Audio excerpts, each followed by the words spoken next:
Good morning friends, Radhe Radhe. मैं आराधना स्वागत करती हूँ अपनी वीडियो में। जैसा कि फ्रेंड्स हिंदी साहित्य का इतिहास पढ़ रहे थे, उसके अंतर्गत भक्ति काल को पढ़ रहे थे। भक्ति काल में दादू दयाल को आज पढ़ेंगे। ओके फ्रेंड्स, तो स्टार्ट करते हैं। दादू दयाल का जन्म 1544 ईस्वी में हुआ था, अहमदाबाद गुजरात में। निधन 1603 ईस्वी में हुआ था। दादू दयाल की जाति क्या है? धुनिया। इनके गुरु बुद्धन या बुद्ध भगवान थे। दादू दयाल के गुरु कौन थे? बुद्धन या बुद्ध भगवान। इनके विशेष तथ्य क्या है? इन्होंने 1575 ईस्वी में परम ब्रह्म संप्रदाय या दादू पंथ की स्थापना की थी। 1973 ईस्वी में जयपुर के निकट नारायण नामक स्थान पर सत्संग स्थल की स्थापना की, जिसे अलख दरीबा के नाम से जाना जाता है। और 1585 से 86 ईस्वी में इनका फतेहपुर सिकरी में अकबर के साथ एक धार्मिक संलाप हुआ था। वो संलाप जो है 40 दिनों तक चला था। इनके शिष्यों की संख्या कितनी है? 152 मानी जाती है। दादू दयाल के शिष्यों की संख्या 152 मानी जाती हैं, जिनमें से मुख्य शिष्य हैं निम्नलिखित। जैसे इनके शिष्य हैं रज्जब हैं, सुंदरदास हैं, जन गोपाल हैं, संत दास हैं, जगन्नाथ दास हैं। ये दादू दयाल के शिष्य हैं। और जन गोपाल ने दादू दयाल की जीवनी जन्म पत्री नाम से लिखी थी। जन गोपाल ने दादू दयाल की जीवनी किस नाम से लिखी थी? जन्म लीला पत्री नाम से लिखी थी। मोस्ट इम्पॉर्टेंट है। दादू दयाल विवाहित थे। दादू दयाल का विवाह हो चुका था। इनके 2 पुत्र थे, एक गरीब दास और एक मिक्सिन दास। इनकी रचनाएं हैं अनभयवाड़ी कायाबेली। दादू दयाल की 2 रचनाएं हैं, अनभयवाड़ी कायाबेली। और रज्जब ने दादू दयाल के पदों का संकलन किसने किया? रज्जब ने किया। किस नाम से? अंगबधू नाम से किया है। दादू दयाल के पदों का संकलन किसने किया? रज्जब ने अंगबधू नाम से किया है। संत दास एवं जगन्नाथ दास ने दादू दयाल के पदों का संकलन हरडे वाणी के नाम से किया है। हरडे वाणी यानी अर्थ इसका है, हरडे वाणी का अर्थ है हृदय की वाणी। हृदय की वाणी मोस्ट इम्पॉर्टेंट है फ्रेंड्स, ये क्वेश्चन पूछा जा सकता है। संत दास और जगन्नाथ दास ने दादू दयाल के पदों का संकलन किस नाम से किया है? हरडे वाणी के नाम से। आगे देखेंगे, परशुराम चतुर्वेदी ने दादू दयाल के पदों का संकलन किस नाम से किया? दादू दयाल की वाणी नाम से किया है। और संत काव्यधारा में कबीर के बाद दूसरा बड़ा व्यक्तित्व किसका है? दादू दयाल का है। संत काव्यधारा में कबीर के बाद दूसरा स्थान किसका है? दादू दयाल का है। इन्हें राजस्थान का कबीर भी कहा जाता है। दादू दयाल को राजस्थान का कबीर कहा जाता है। मोस्ट इम्पॉर्टेंट है, कबीर की राजस्थान का कबीर किसे कहा जाता है? दादू दयाल को। इनके पदों की भाषा ब्रज है। दादू दयाल के पदों की भाषा ब्रज है। दादू दयाल के अधिकांश कवियों की भाषा जो है ढूढ़ाड़ी है। उनके जो अधिकांश कवि हैं उनकी भाषा ढूढ़ाड़ी है, यानी जयपुरी। दादू दयाल की पंक्तियां हैं, मोस्ट इम्पॉर्टेंट है। अपना मस्तक काट के वीर हुआ कबीर। यहाँ कबीर की पंक्तियां नहीं बताना है। अपना मस्तक काट के वीर हुआ कबीर किसकी पंक्ति है? दादू दयाल की पंक्ति हैं। इश्क अल्लाह की जाती है, इश्क अल्लाह को नाम। घिव दूध में रमी रमा, घिव दूध में रमी रहा, व्यापक सबही ठौर। दादू वक्ता बहुत है, मथ काढ़े ते और। दादू दयाल की पंक्तियां हैं। यह मशीत यह देहरा, सतगुर दिया दिखाए। ये पंक्तियां मोस्ट इम्पॉर्टेंट हैं।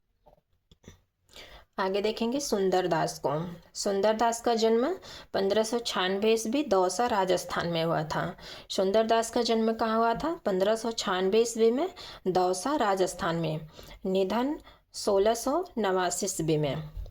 सुंदरदास की समाधि स्थल कहाँ है? सांगानेर जयपुर में। सुंदरदास किस जाति के थे? वणिक जाति के थे। सुंदरदास के पिता परमानंद खंडेलवाल। सुंदरदास के पिता का क्या नाम है? परमानंद खंडेलवाल। इनकी माता का नाम है सती या कमला। सती या कमला, तो कमला ही बताना है। इनके गुरु कौन थे? दादू दयाल। सुंदरदास के गुरु दादू दयाल थे। सुंदरदास के माता पिता ने मात्र 6 वर्ष की अवस्था में सुंदरदास को दादू दयाल को सौंप दिया था। दादू दयाल सुंदरदास जो है मात्र 6 वर्ष के थे, तभी इनके माता पिता ने इनको दादू दयाल को सौंप दिया था। इनकी रचनाओं की संख्या 42 माने जाते हैं। सुंदरदास की रचनाओं की संख्या 42 मानी जाती है, जिनमें से ये रचनाएं हैं ज्ञान समुद्र, सुंदर विलास। ज्ञान समुद्र, इसमें संतों की साधना प्रणाली का वर्णन है। सुंदरदास की किस रचना में संतों की साधना प्रणाली का वर्णन है? तो ज्ञान समुद्र में। इसमें 5 सर्ग हैं, सर्गों को उल्लास कहा गया है। सुंदर विलास, इसमें भक्ति, नीति एवं वैराग्य से संबंधित पद मिलते हैं और इसमें 34 सर्ग हैं, सर्गों को अंग कहा गया है।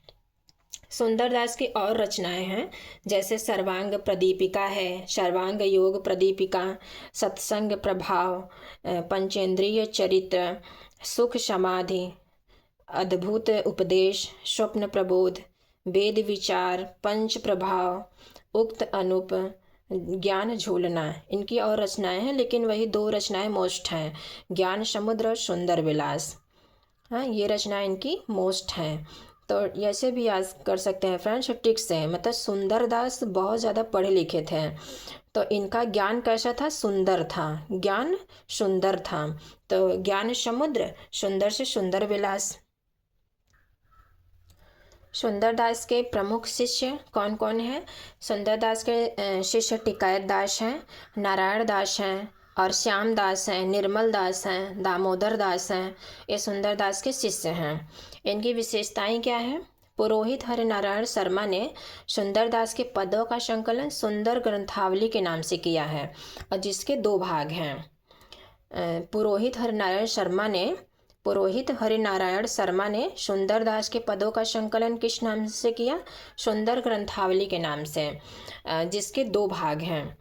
सुंदरदास श्रृंगार रस के घोर विरोधी थे। सुंदरदास जो है श्रृंगार रस के घोर विरोधी थे। इन्होंने नंददास की रस मंजरी, नंददास की रचना है रस मंजरी, और केशव की रचना है रसिक प्रिया, उसकी निंदा की है। तो ये क्वेश्चन यहाँ बन सकता है, किसने नंददास की रस मंजरी को और केशव की रसिक प्रिया की निंदा की है? तो सुंदरदास ने। और सुंदरदास किस रस के विरोधी हैं? श्रृंगार रस के घोर विरोधी हैं। राघवादास ने सुंदरदास को दूसरा शंकराचार्य कहा। और सुंदरदास संत कवियों में सर्वाधिक शिक्षित थे। हमने कहा ना, संत कवियों में सबसे अधिक सुंदरदास पढ़े लिखे थे, सर्वाधिक शिक्षित थे। इनकी चर्चित पंक्तियां हैं, रसिक प्रिया रस मंजरी और सिंगार ही जाने, चतुराई करी बहुत विधि विषय बनाए आने, ब्रह्म ते पुरुष अरु प्रकृति प्रकट भई, बोलिए तो तब जब बोलिबे की बुद्धि होए। इनकी पंक्तियां हैं। हजारी प्रसाद द्विवेदी का कथन है, सुंदरदास श्रृंगार रस के विरोधी माने जाते हैं, किंतु हास्य रस के प्रेमी माने जाते हैं। सुंदरदास जो है श्रृंगार रस के घोर विरोधी हैं और हास्य रस के प्रेमी हैं। ये किसने कहा? आचार्य हजारी प्रसाद द्विवेदी ने कहा है। आगे देखेंगे गुरु नानक को। गुरु नानक मोस्ट इम्पॉर्टेंट है। 2021 में फ्रेंड्स यहाँ से एक क्वेश्चन आया था, गुरु नानक की पत्नी का नाम पूछा गया था, नहीं, इनकी माता का नाम पूछा गया था। गुरु नानक की माता का नाम पूछा गया था वहाँ 2021 वाली वैकेंसी में।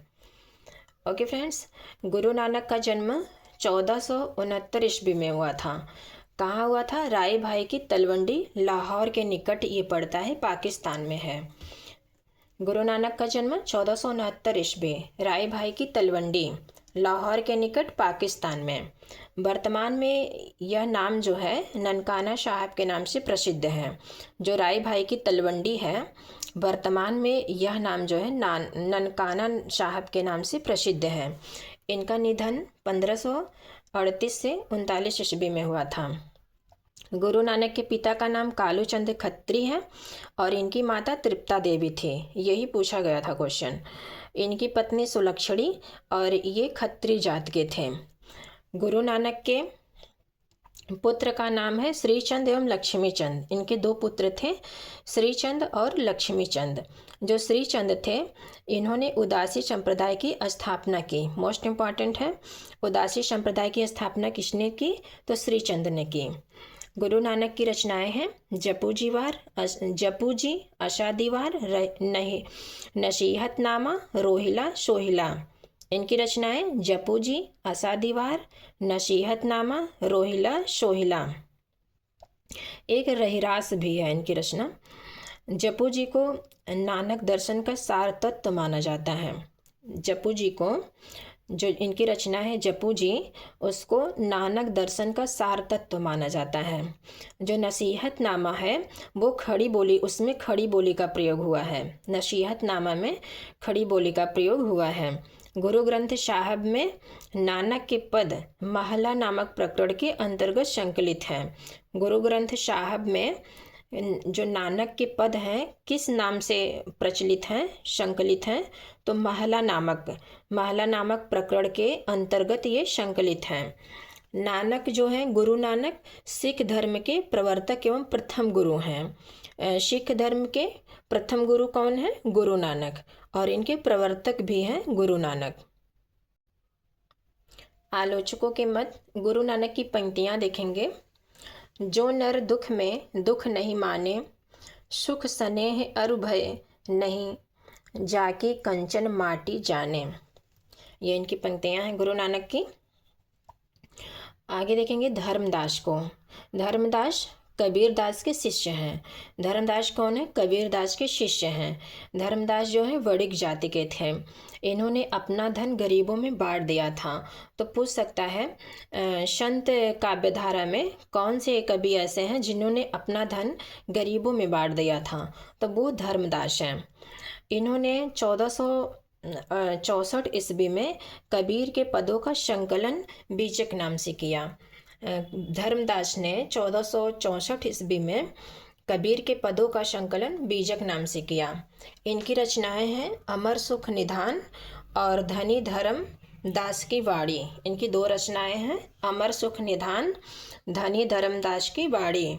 इनकी काव्य की भाषा कबीर की तुलना में सरल एवं अस्पष्ट है। कबीर की तुलना में इनके काव्य की भाषा जो है सरल एवं अस्पष्ट है। आगे पढ़ेंगे लालदास को। लालदास का जन्म 1540 ईस्वी धौली धूप अलवर राजस्थान में हुआ था। इधर जो संत काव्यधारा के कवि हैं ज़्यादातर राजस्थान के ही हैं। निधन 1648 ईस्वी में हुआ था। इनकी समाधि स्थल कहाँ है? नगला भरतपुर में। ये भी राजस्थान में ही है। ये मेव जाति के थे। मेव जाति यानी मुस्लिम जात के थे। इनकी रचना लालदासरी चेतावनी। लालदास की रचना कौन सी है? लालदासरी चेतावनी। इस रचना में खड़ी बोली के शब्दों का प्रयोग भी हुआ है। जो लालदासरी चेतावनी है ये राजस्थानी भाषा में है, लेकिन इसमें जो है खड़ी बोली के शब्द का भी कुछ प्रयोग हुआ है।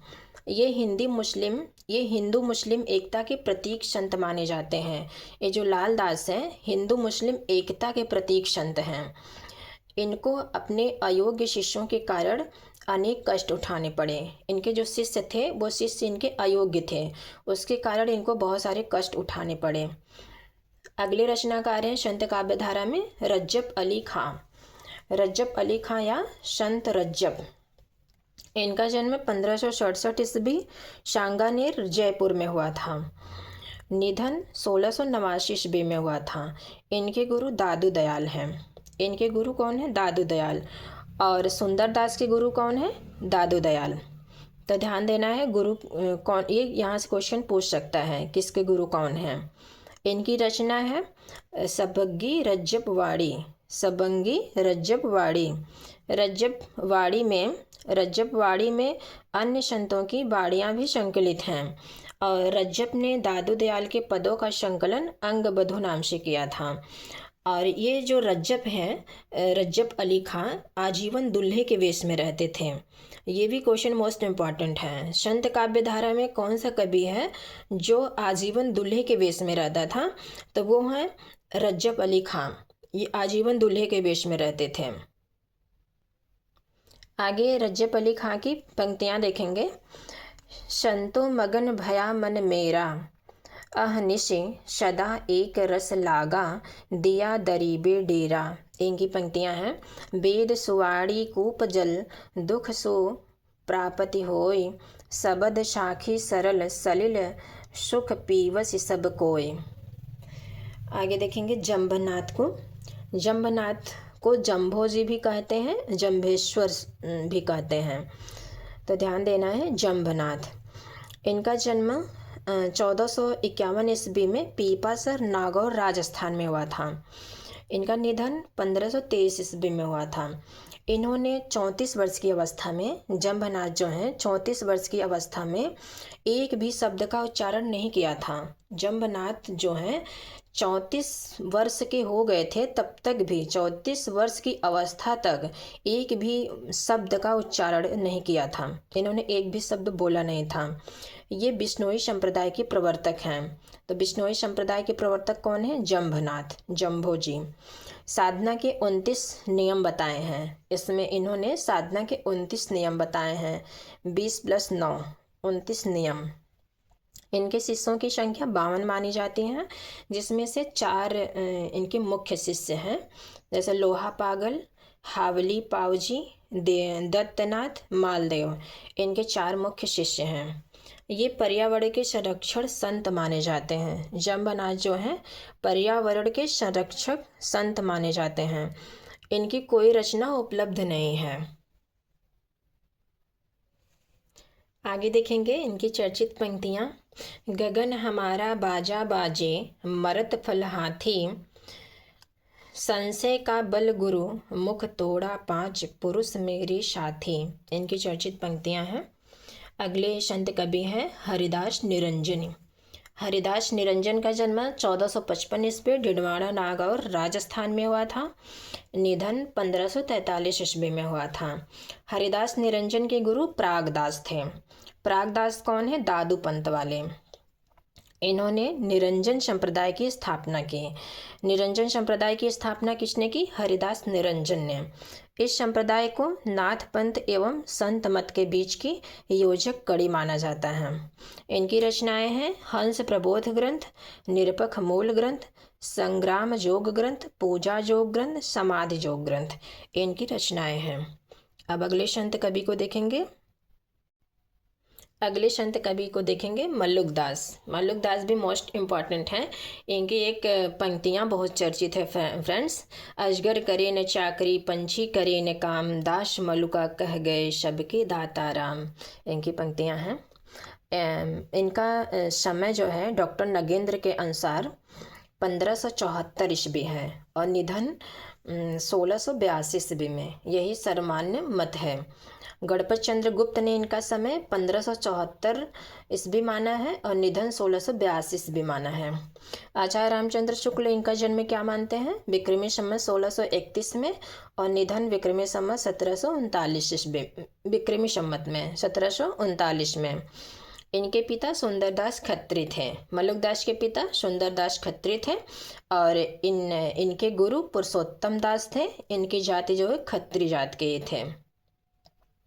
गुरु पुरुषोत्तम दास। इनकी रचनाएं हैं शोक सागर, मोस्ट इम्पॉर्टेंट रचनाएं हैं शोक सागर, ध्रुवचरित, विभव विभूति, ब्रजलीला, रामावतार लीला, 12 खड़ी, मोस्ट इम्पॉर्टेंट है भक्त बच्छावली, स्फुट पद, रतन खान, ज्ञान परोधि। इनकी चर्चित पंक्तियां हैं। देखिए फ्रेंड्स, ये हैं चर्चित पंक्तियां। अजगर करे न चाकरी, पंछी करे न काम, दास मल्लुका कह गए सबके दाता राम। बहुत पूछता है। हम संत काव्य धारा के अंतर्गत देखेंगे दरिया साहब को। दरिया साहब 2 लोग थे। एक दरिया साहब मारवाड़ वाले थे और एक दरिया साहब बिहार के थे। तो सबसे पहले देखेंगे दरिया साहब मारवाड़ वाले, राजस्थान वाले। इनका समय 1676 ईस्वी के आसपास हुआ था। इनका जन्म स्थान जैतारण में हुआ था। जन्म स्थान कहाँ है? जैतारण, मारवाड़ राजस्थान में पड़ता है। इन्हें दादू दयाल का अवतार माना जाता है।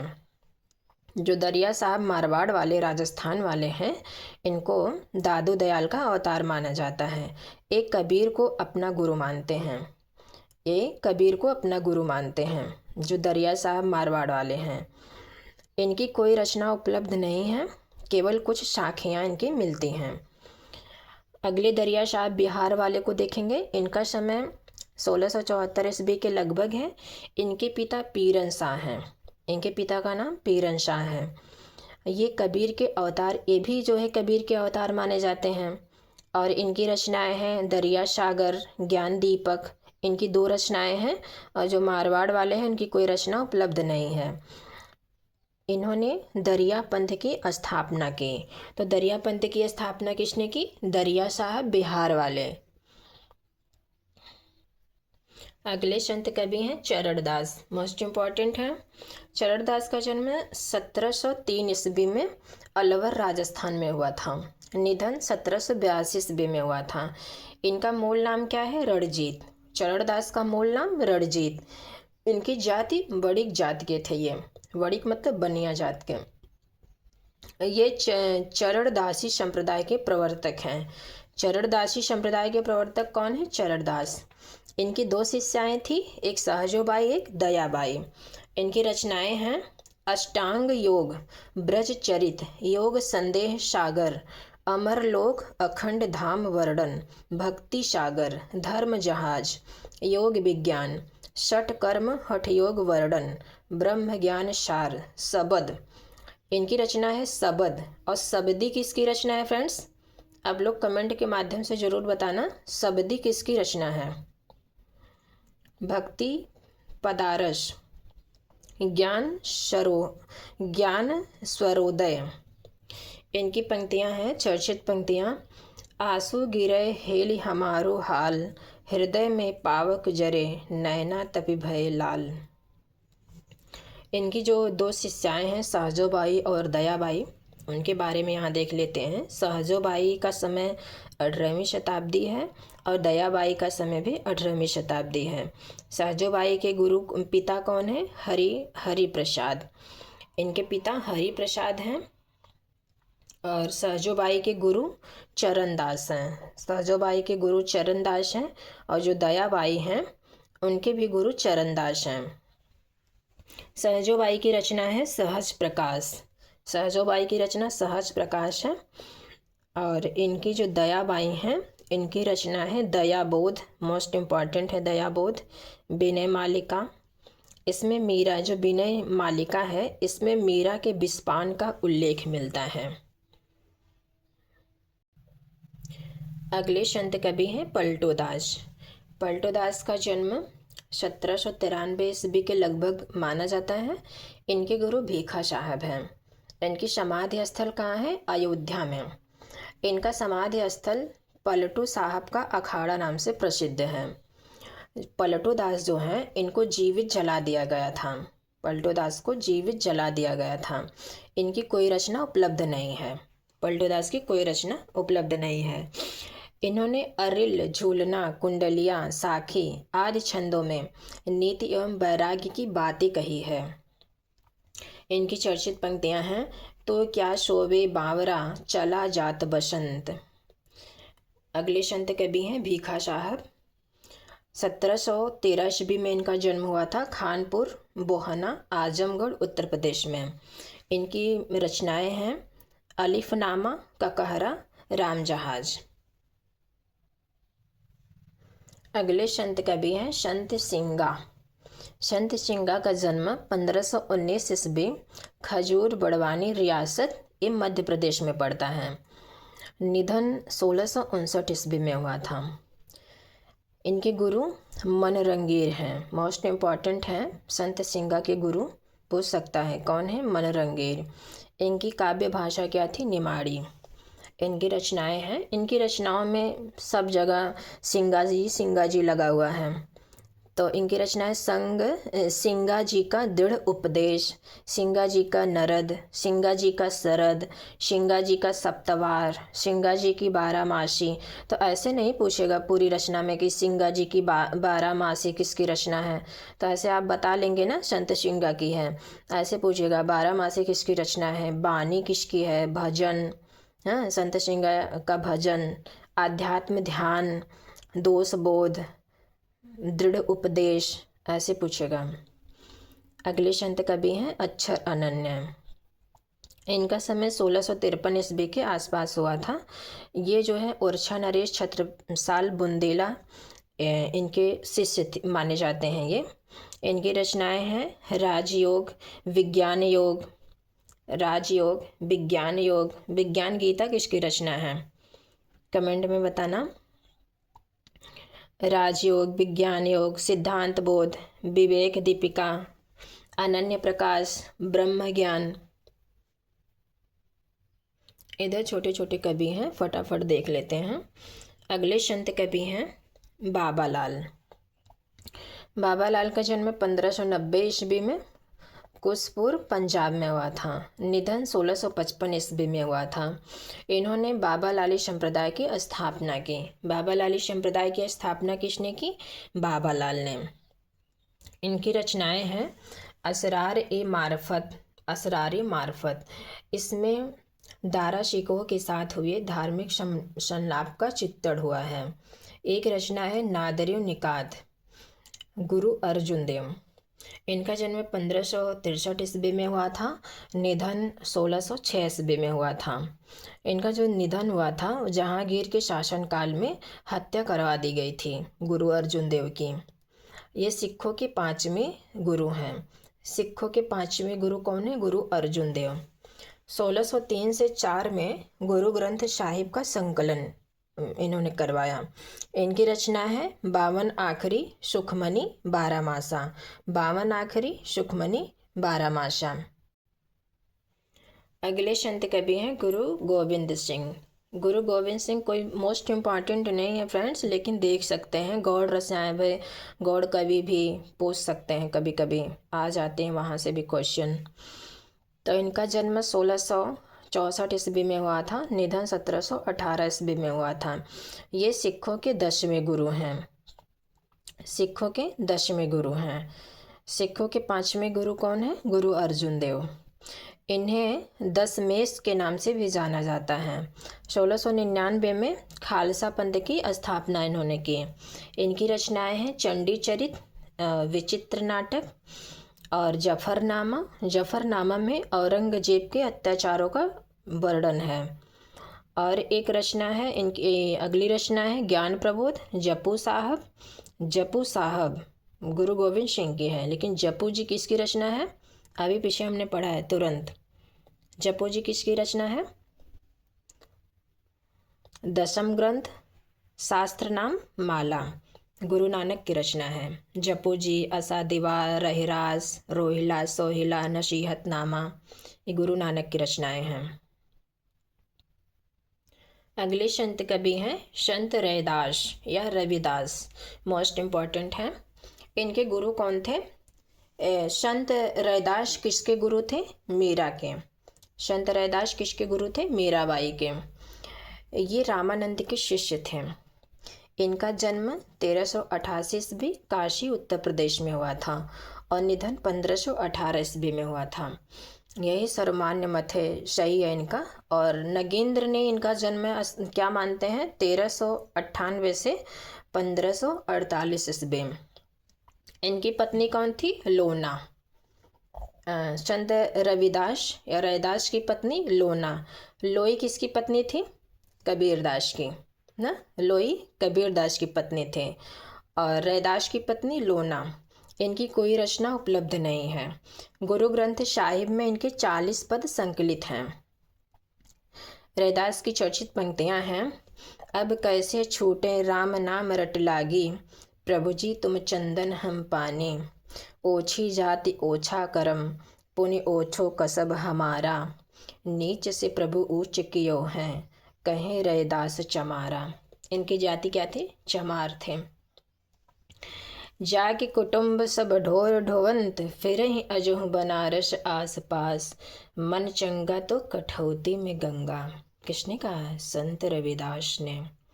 जब हम होते तब तू नाही, अब तू ही है मैं नाही, माधो का कहिए ऐसा जैसा, मानिए होहिन तैसा, ऐसी मेरी जाति विख्यात चमार, पावर जंगम कीट पतंगा, पूरी रहो हरि राय। ये इनकी पंक्तियाँ हैं, मोस्ट इम्पॉर्टेंट पंक्तियाँ हैं, यहाँ से भी क्वेश्चन बनते हैं। अगले संत कवि हैं संत सदना। इनका समय 14वीं शताब्दी के मध्य माना जाता है। इनका एक पद गुरु ग्रंथ साहिब में संकलित है। बहुत छोटे छोटे कवि हैं, इधर देख लेते हैं फ्रेंड्स। संत बेनी। संत बेनी का समय क्या है? 15वीं शताब्दी के। इनके 3 पद गुरु ग्रंथ साहिब में संकलित हैं। संत पीपा, ये भी 15वीं शताब्दी के हैं, 15वीं शताब्दी के पूर्वार्ध के हैं। इनके गुरु रामानंद थे, एक खींची जाति के थे, मतलब राजपूत। शेख फरीद, इनका समय है 1472 से 1552 ईस्वी। गुरु ग्रंथ साहिब में इनके 4 पद संकलित हैं। संत भीषण 16वीं शताब्दी के हैं। गुरु ग्रंथ साहिब में इनके 2 पद संकलित हैं। ये संत काव्यधारा के छोटे छोटे कवि हैं, बहुत ज़्यादा इनके कोई रचनाएं नहीं हैं। बस ये ध्यान रहना चाहिए कि संत काव्यधारा के कवि कौन कौन से हैं, यहाँ से भी क्वेश्चन बन सकता है। अगले संत कवि हैं संत बिरभान, 16वीं शताब्दी के हैं। इनके गुरु उदयदास हैं। इन्हें साध संप्रदाय का प्रवर्तक माना जाता है।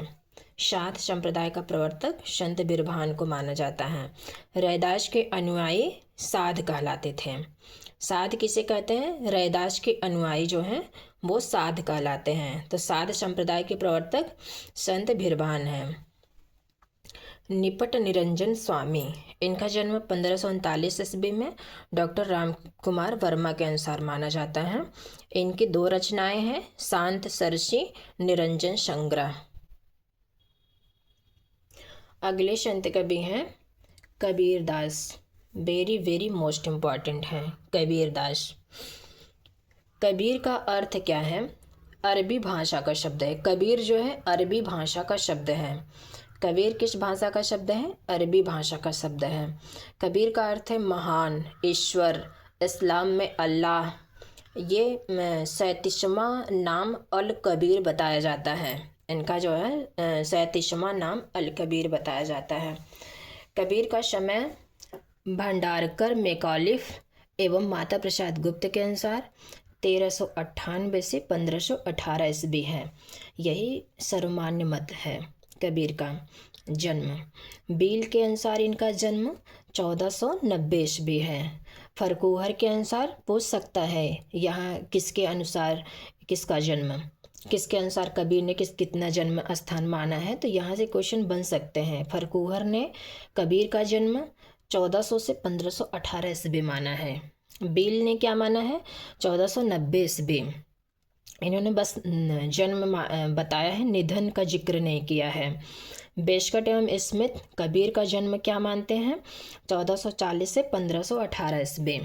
श्याम सुंदर दास एवं रामचंद्र शुक्ल कबीर का जन्म क्या मानते हैं? 1399 से 1518 ईस्वी। ईश्वरी प्रसाद इनका जन्म 15वीं शताब्दी मानते हैं। कबीर के जन्म एवं निधन के वर्षों के संबंध में प्रमाण क्या है? 14 वर्ष 55 साल गए, चंदवार इकठाट भये, जेठ सुदी बरसायत को पूरन मासी प्रगट भये। ये कबीर के चर्चित बोध में संकलित हैं। कबीर के चरित्र बोध में ये पंक्तियाँ मिलती हैं। इनके जन्म स्थान का प्रमाण बताया गया है। निधन के संबंध में क्या प्रमाण मिलता है? संवत 1575 कियो मगहर को गौन, माघ शुदी एकादशी रल्यो पवन में पौन। ये कहाँ से मिलता है? भक्तमाल की टीका में ये इनके निधन का प्रमाण वहाँ मिलता है, भक्तमाल की टीका में। कबीर के जन्म स्थान के संबंध में विद्वानों के मत क्या हैं? काशी में इनका जन्म मानने वाले विद्वान कौन कौन से हैं और मगहर में इनका जन्म मानने वाले विद्वान कौन कौन से हैं? तो काशी में इनका जन्म श्याम सुंदर दास मानते हैं और परशुराम चतुर्वेदी, प्रभाकर माचवे, स्वयं कबीर ने भी अपना जन्म स्थान काशी ही बताया है। जैसे काशी में प्रगट, काशी में हम प्रगट भये, रामानंद चेताए, ये कबीर ने स्वयं अपना जन्म काशी माना है। और मगहर में मानने वाले विद्वान कौन कौन से हैं? जैसे पीताम्बर दत्त बड़थवाल हैं, राम कुमार वर्मा हैं, डॉक्टर गोविंद त्रिगुणायत, शरनाम सिंह शर्मा, रामजी लाल सहाय, ये कबीर का जन्म मगहर मानते हैं। और काशी में मानने वाले श्याम सुंदर दास, परशुराम चतुर्वेदी, प्रभाकर माचवे, ये इनका जन्म काशी मानते हैं। और कबीरदास स्वयं अपना जन्म काशी माना है। कबीरदास ने ये पंक्तियों के माध्यम से ऐसा बताया है, काशी में हम प्रगट भय रामानंद चेताए। तो इनके गुरु कौन है? रामानंद। कबीर के हिंदू गुरु रामानंद हैं और जो मुस्लिम गुरु थे वो शेख तकी हैं। ये चीज़ आगे हम पढ़ेंगे।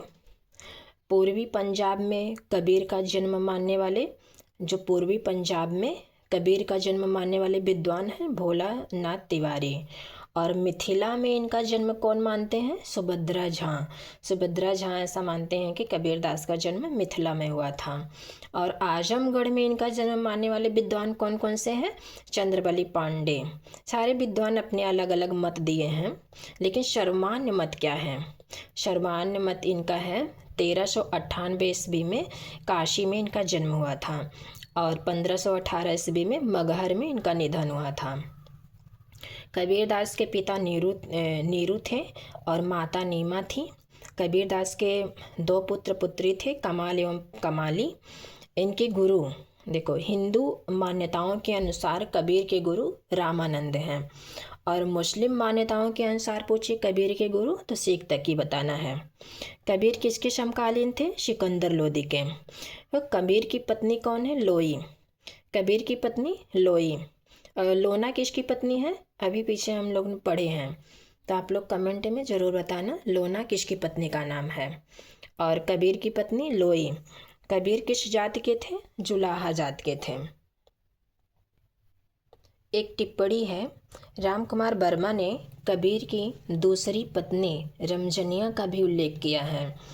इसमें इन्हें 2 संतानें प्राप्त हुई हैं। राम कुमार वर्मा ने ऐसा बताया है कि इनकी एक पत्नी है, दूसरी पत्नी कबीर की है रमजनिया, जिनके 2 संतानें हैं, निहाल और निहाली। यह मत कोई मान्य नहीं है, ये राम कुमार वर्मा ने ऐसा कहा है, टिप्पणी है, ध्यान रखना है, कभी अगर पूछ ले तो ध्यान रहे। कबीर की भाषा के संबंध में विद्वानों के मत क्या क्या हैं? तो पहला देखेंगे, आचार्य रामचंद्र शुक्ल के अनुसार कबीर के संबंध में क्या मत है? कबीर की भाषा शतुक्कड़ी अर्थात राजस्थानी पंजाबी मिली खड़ी बोली है, पर रमैनी और सबद में गाने के पद हैं, जिनमें काव्य की ब्रज भाषा व कहीं कहीं पूर्वी बोली का व्यवहार है। ऐसा किसने कहा है? आचार्य रामचंद्र शुक्ल ने कहा है।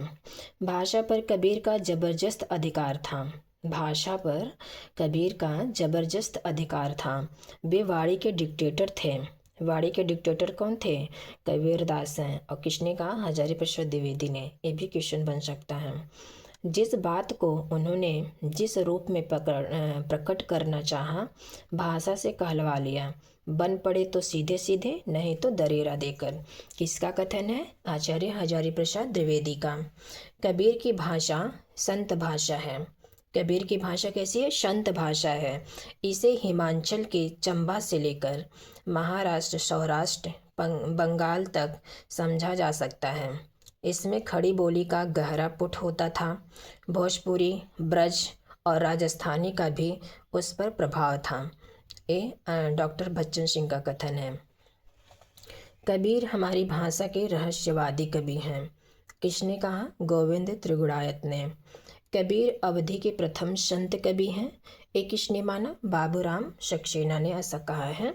कबीर अवधि के प्रथम संत कवि हैं। कबीर की भाषा अधिकांशतः बनारस की बोली है। किसने कहा? उदय नारायण तिवारी ने। ये इनकी पंक्तियां मोस्ट इम्पॉर्टेंट हैं। कबीर ग्रंथावली की भाषा में पंजाबीपन अधिक है।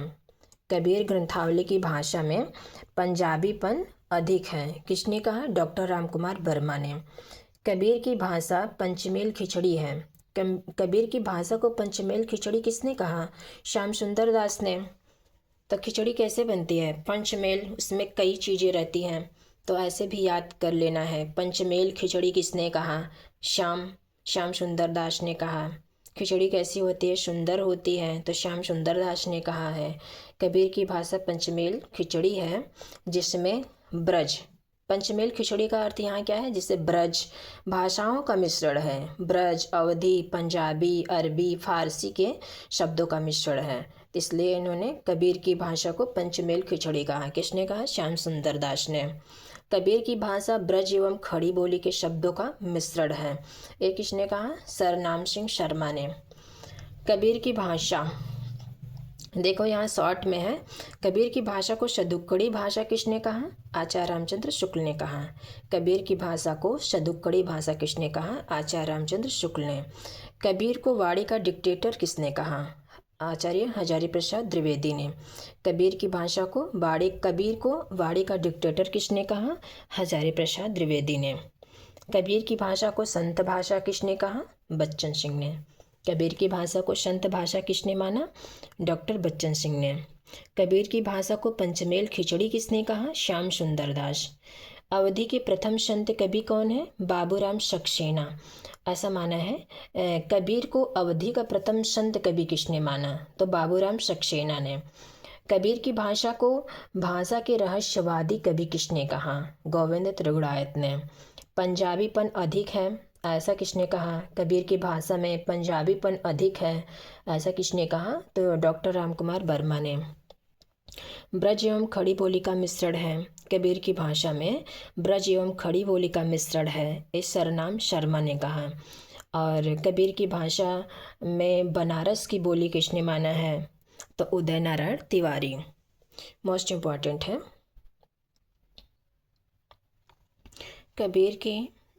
कबीर को जानने के स्रोत क्या क्या हैं? भक्तमाल 1550 ईस्वी नाभा दास की है। कबीर परिचय 1600 ईस्वी में अनंत दास की रचना है। भक्तमाल की रसबोधनी टीका प्रिया दास की है 1645 ईस्वी में। और कबीर चरित 1651 ईस्वी में है, मुकुंद दास की रचना है।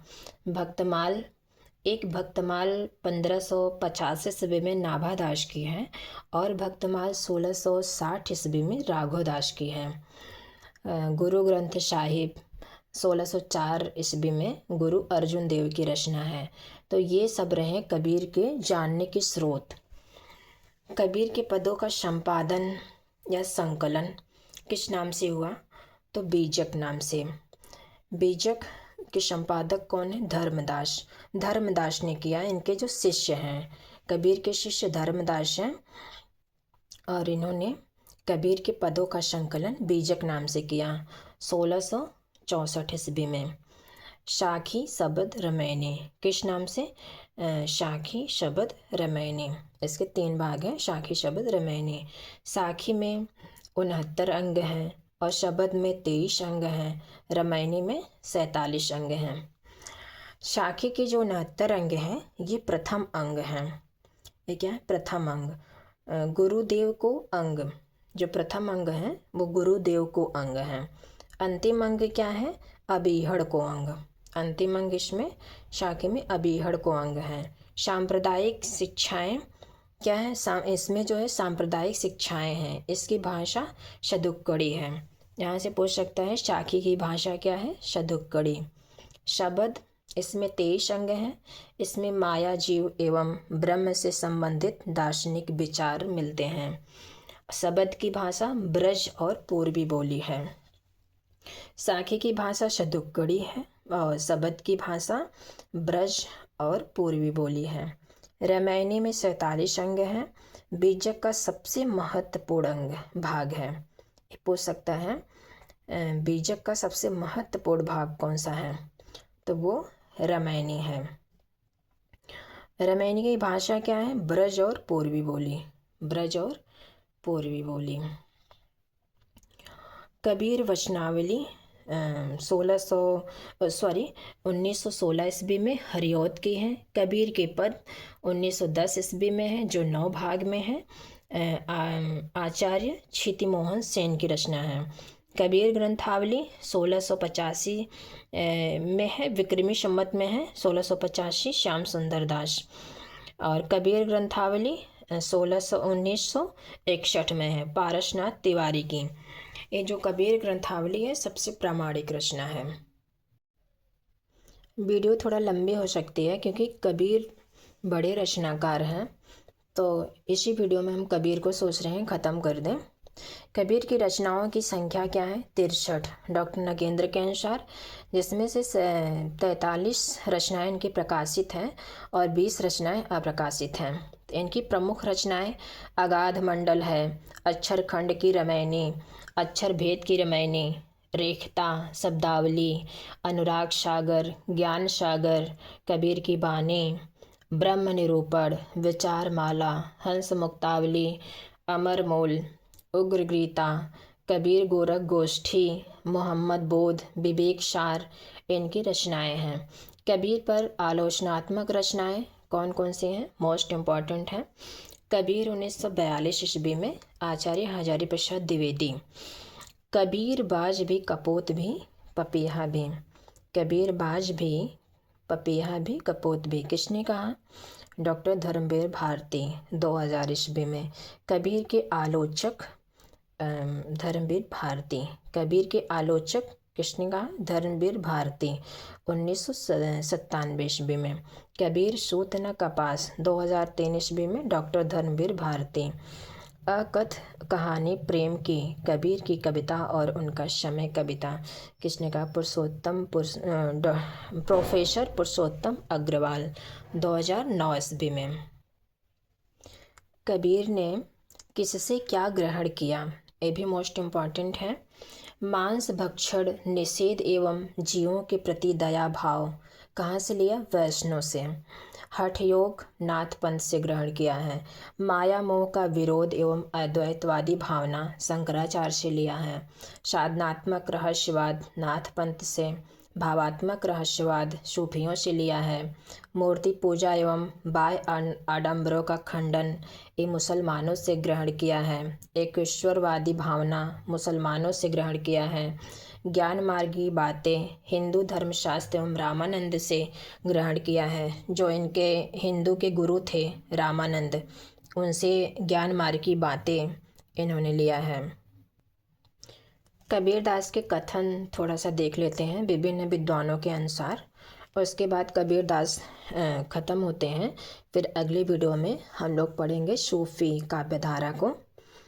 तो इनका कथन है, भाषा बहुत परिष्कृत और परमार्जित न होने पर भी कबीर की उक्तियों में कहीं कहीं विलक्षण प्रभाव और चमत्कार हैं।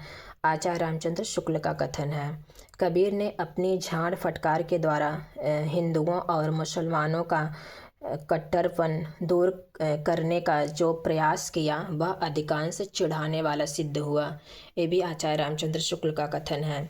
अनेक प्रकार के रूपकों और अन्य युक्तियों द्वारा उन्होंने ज्ञान की बातें की हैं जो नई न होने पर भी वाग्य वैचित्र्य के कारण अनपढ़ लोगों को चकित किया करती हैं। आचार्य रामचंद्र शुक्ल। इन्होंने भारतीय ब्रह्मवाद के साथ सूफियों के भावात्मक रहस्यवाद, हठयोगियों के साधनात्मक रहस्यवाद और वैष्णव के अहिंसावाद तथा प्रपत्तिवाद का मेल कर अपना पंथ खड़ा किया। आचार्य रामचंद्र शुक्ल का कथन है, प्रतिभा इनमें बड़ी प्रखर थी, इसमें संदेह नहीं। ये भी आचार्य रामचंद्र शुक्ल ने कहा है। कबीर की वाणी में स्थान स्थान पर भावात्मक रहस्यवाद की जो झलक मिलती है वह सूफियों के सत्संग का प्रसाद है। आचार्य रामचंद्र शुक्ल ने कहा है, आज तक हिंदी में ऐसा जबरदस्त व्यंग्य लेखक नहीं हुआ। आचार्य हजारी प्रसाद द्विवेदी का कथन है।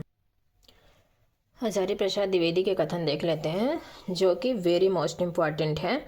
वे सिर से पैर तक मस्त मौला, स्वभाव में फक्कड़, आदत से अक्कड़, भक्त के सामने निरीह, वेशधारी के सामने प्रचंड, दिल के साफ, दिमाग के दुरुस्त, भीतर से कोमल, बाहर से कठोर, जन्म से अस्पृश्य, कर्म से वंदनीय थे।